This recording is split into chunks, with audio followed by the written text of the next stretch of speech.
In suburbia, Nick and his significant other Maggie have a cheerful existence with their children Isla and Max. One morning, Maggie has a coronary failure and winds up in the medical clinic. She's been there for a couple of days, currently sitting tight for a heart relocate. Working and deal with the children is making Nick's life troublesome.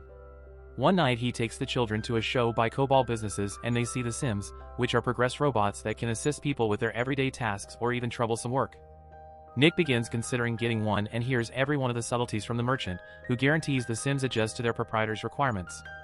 While Nick is occupied, Isla meanders around all alone. Nick goes nuts when he sees, however fortunately a Sim back to Alice brings her. Alice offers to look after Isla while Nick shops and she even makes a joke that shocks him. The dealer makes sense of Alice is the most recent model with the most refined artificial intelligence, which permits the Sims to imitate human feelings. This makes them particularly great with kids and Isla needs her. The following morning, Nick is battling with taking care of the children and managing a significant call from work. At that point Alice shows up and promptly will work, requesting every one of the family's timetables while seeing the house is chaotic and the steps railing is free. After Nick passes on to take the children to school, Alice ingests the shopping list from the shroot cooler with simply a flicker and starts cleaning up the house, seeing a computerized photo placement that shows the family with Maggie.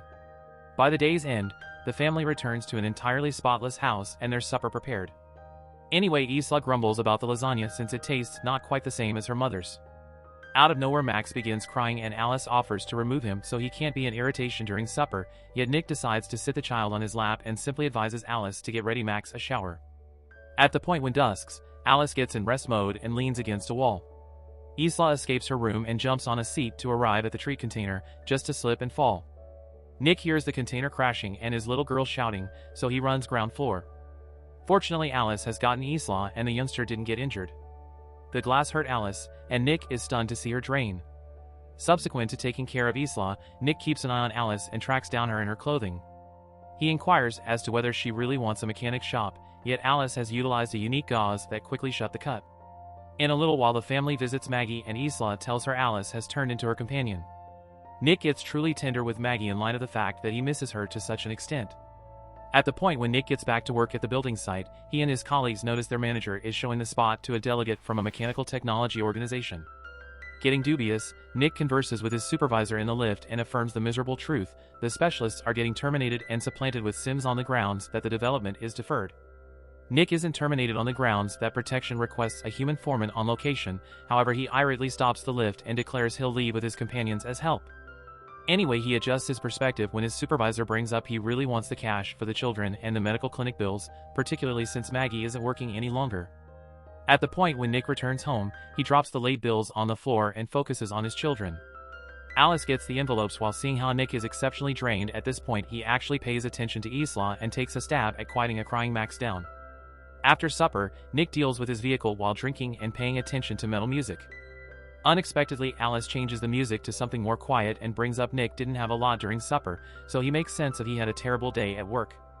Alice offers a well-disposed ear and Nick blusters about what occurred, making Alice call him a fraud since he likewise employed a sim rather than a human. Subsequently, Alice assists Isla with preparing for bed.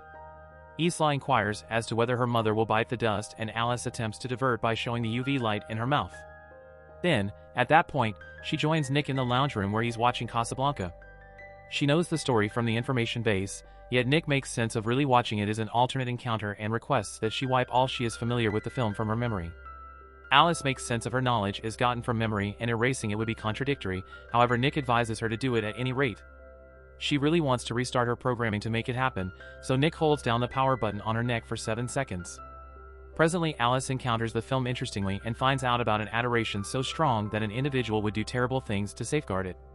The film is interfered with by a call from Maggie, who declares they've found a heart, so the medical procedure has been planned. The following day the family goes to the clinic and Maggie requests a moment alone with Alice.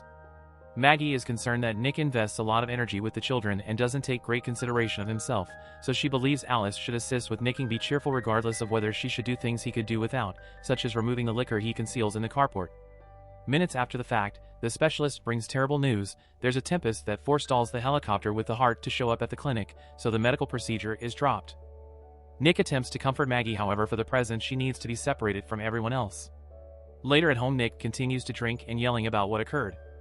He begins letting completely go and attempts to toss the jug, yet Alice stops him by snatching his arm. Nick is stunned to feel a heartbeat in her wrist, so Alice makes sense as she has a fake heart on the grounds that a heartbeat is encouraging to a child.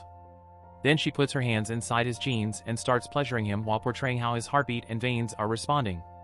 Alice doesn't believe that he should endure any longer, and at first Nick appreciates it, yet soon he wakes up and drives her away. Then, at that point, Nick goes for a race to clear his brain, yet he can't quit envisioning how doing the entire thing with Alice would have been like. Later at the clinic, Maggie begins posting a lot of exhortation she believes that Nick should pass to their children, obviously beginning to lose trust. That evening Nick sees the photos with Maggie are absent in the computerized outline and goes up against Alice about it. She makes sense if she eliminated the Maggie photographs since they were making Isla miserable, however she immediately returns them when Nick tells her to. A while later Nick goes drinking with his workmates. The entire gathering is exceptionally disappointed on the grounds that they're having inconvenience to look for a job since most organizations are getting Sims, all things being equal. At the point when the robot server comes to their table, Monty is discourteous to her and Nick objects. Then, at that point, the gathering leaves the bar and continues to savor the vehicle. Monty reports they'll have a good time and takes them to the building site, guaranteeing he abandoned a few devices and no one picks the telephone when he had a go at requesting them. Nick advises him that the region is watched, however the Monty disregards him and the remainder of the gathering follows him. Monty finds the compartment where they keep the sim laborers, however the lock requires a secret key. Nick won't open it for them, however Monty surmises he has his own code and that he picked Isla's introduction to the world here. His speculation is correct, and inside the compartment he tracks down a lot of laborers that appear to be identical. The primary sim makes sense that they have no names, just assignment numbers. Monty begins yelling about enterprises being cold and generic, then, at that point, he begins obliterating the sim with an instrument. Nick needs to stop him, yet the others keep him down. At the point when Nick gets back, he cleans up to wash off the sim blood. Unexpectedly Alice shows up with towels and Nick sees she's wearing Maggie's robe. Alice makes sense of Maggie's smell appears to quiet Max, and when Nick requests that she take it off, she truly does so not too far off. Getting anxious, Nick attempts to leave, however Alice stops him and eliminates his towel prior to causing him to plunk down. As she jumps on his lap, Nick takes a stab at saying he can't do this, so Alice blindfolds him and changes her voice to seem like Maggie. Presently Nick can lose himself in the deception and imagine he's doing his significant other. The following morning, Nick awakens with lament and tells Alice they can't repeat the experience. She takes a stab at saying that his pressure was decreased, yet Nick reproves her, making sense of it's really not necessary to focus on needs yet about association and love. At the point when Nick will work, his manager is now conversing with the police since all the Sims were annihilated. Nick is thought since his code was utilized, so he lets them know he was in the medical clinic with Maggie and that his code was Isla's birthday, so any companion might have gotten it. The manager isn't persuaded and takes steps to fire Nick, assuming that he's lying. At that point Nick gets a call from Maggie, who is invigorated in light of the fact that they've at long last tracked down another heart. Before long she's shipped off the working room where every one of the specialists are Sims. Luckily the transfer is a triumph, and in only a couple of days Maggie is sent home. Her body is as yet powerless and she experiences difficulty bedding over to get Max, so Alice slices in to get him, all things considered. Later Alice takes Max to the recreation area and sees a ruined youngster hollering at his sim caretaker, which makes Max cry. Alice admonishes the kid with discourteous words, and all the Sims in the space can barely handle it, thinking her proprietor brought down her mutual respect excessively. Anyway, Alice explains she really cleared mutual respect off of her information base thanks to Nick's reset and claims this is better. That evening Isla is glad to eat Maggie's lasagna and Alice requests the recipe, however Maggie says it's an off-the-record piece of information. Maggie isn't feeling great, and on second thought of eating she chooses to rest. Toward the beginning of the day Maggie awakens when she hears Isla shouting stop and runs first floor, yet the railing breaks and she falls. Alice quits stimulating Isla and gets Maggie to return her to her room. At the point when Nick returns home from work, he finds Alice perusing to Isla by utilizing Maggie's voice and requests that she stop. Alice makes reference to Maggie's fall and Nick hurries to mind her while Alice lets him know the railing broke. This makes Nick dubious since probably Alice had proactively fixed the railing. A couple of hours after the fact Nick awakens Maggie and guides her through a way of candles to the nursery, where he arranged a heartfelt supper only for both of them. Alice watches them from the window, getting desirous. After supper, several cleans up together and gets messy in bed. Nick would rather not hurt Maggie, so rather than getting inside, he utilizes his mouth.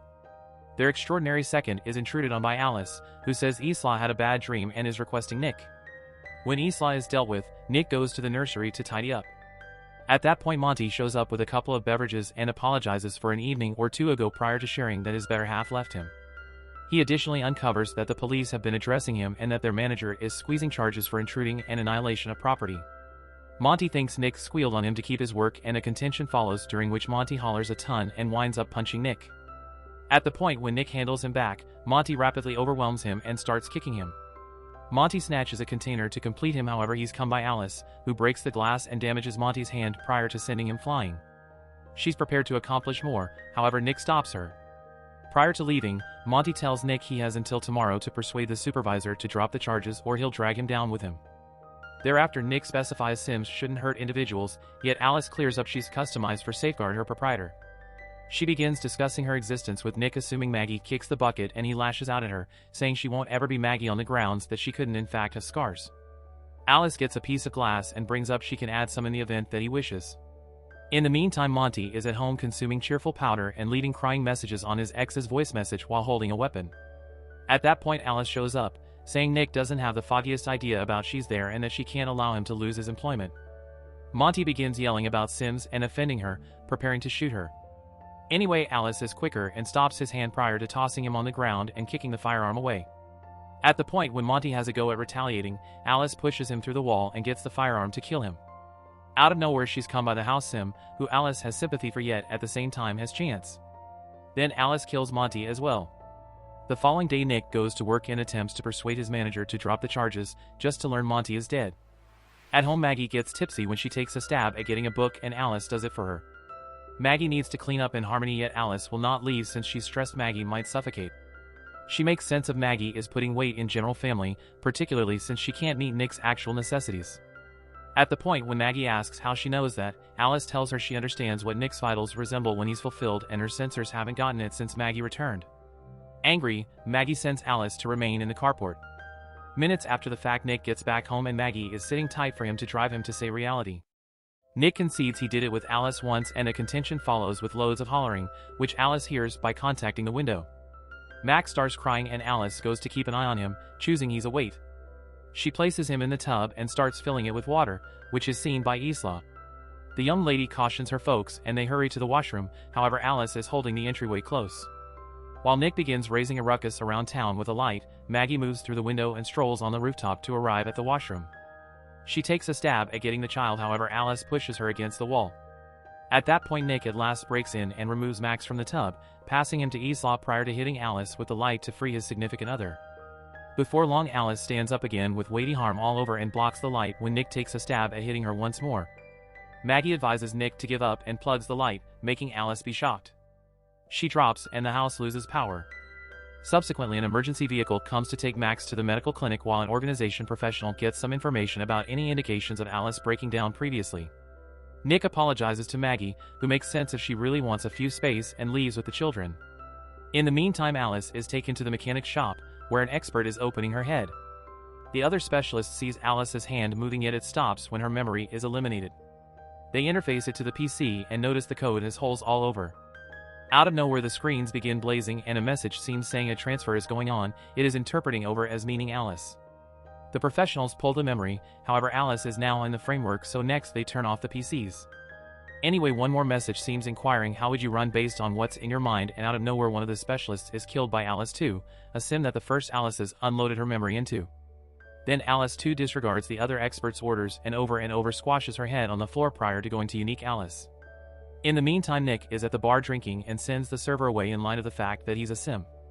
Unexpectedly, Alice shows up, talking severely in light of the fact that her face is as yet harmed. She makes sense of her obligation is to make Nick cheerful and concedes she killed Monty prior to expressing she's at the medical clinic as well. Nick attempts to leave, however Alice holds him down and hacks the barman with a hope to freeze him. As he yells on the missteps he's made, Nick claims to delicately contact Alice's head just to take out her memory. After she closes down, he takes off. At the clinic, a specialist affirms Max is fine, yet Maggie is awkward on the grounds that he's a sim. Later, Isla hears her mom's voice and follows it while the lights change tones. The specialist is frozen and there are broken containers on the floor, however before Isla can follow the voice once more, she's hauled away by Maggie to stow away. It turns out the voice is Alice 2, who has a go at getting to the PC and is seen by a medical caretaker. Alice 2 snatches her by the neck to stifle her to death and take her keycard while Maggie and Isla slip away. Then, at that point, Alice 2 purposes the keycard to track down Max's room in the framework. Abruptly, Maggie inadvertently steps on some glass, yet she oversees not to shout. Then, at that point, Maggie and Isla arrive at Max and remove him just before Alice 2 goes into the room. Anyway, Maggie's physical issue is dribbling on the ground and Alice 2 purposes her UV light to follow the path. At the point when she finds the family, they utilize a dowser to divert her and take off. They neglect Maggie's telephone so Nick's calls are missed, however he actually continues to make like there's no tomorrow. Before long, Maggie and the children make it outside, where more Sims are frozen. Maggie takes their keycard and gets in the emergency vehicle, however Alice 2 blocks the motor framework as she rips off the entryway. Then, at that point, she tosses Maggie on top of a vehicle and conceives she wishes Nick would cherish her like he adores Maggie.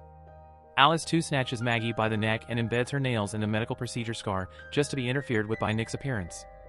Maggie starts Alice 2 off and Nick runs over her with his vehicle prior to crashing.